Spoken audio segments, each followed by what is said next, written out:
No, he goes pretty quick.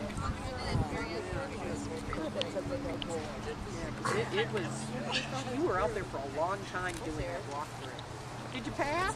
Yes, we passed! Yay! Okay, this dog is your typical young, really distracted male. I guess she's got a bitch in heat that's just going out of heat right now, so he's like not, his brain is elsewhere. So that was real typical on the neutral and friendly stranger, what you see with a dog like that.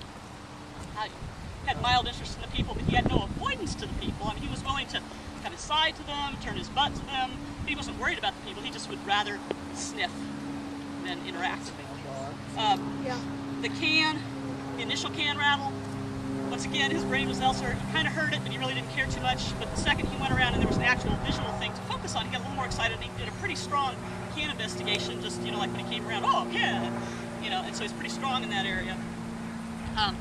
Same with the umbrella, wasn't real phased with it. Probably wouldn't have investigated it except she was telling him to investigate it. So he went ahead and was just fine once he was asked to do it. The footing, if you watch that carefully, she did forget to let go of the leash.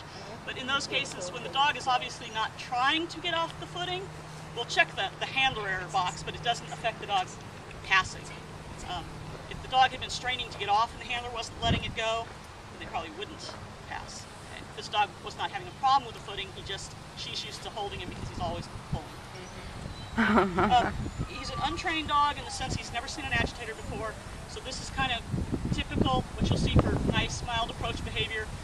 His beginning on the crossing and the initial come in was exactly what you want to see. He went to the end of the leash, he got taller, his tail went up, his ears went up, he made eye contact, and he was ready to think about doing something. On the attack, the strong part at the end, with an untrained dog, there is that startlement, there is that mild avoidance that they kind of initially jump into because they just haven't been confronted with this picture before. And I always give those dogs a few seconds to recover.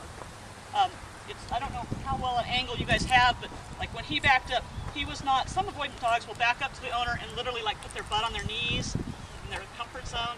That's usually a pretty avoidant dog.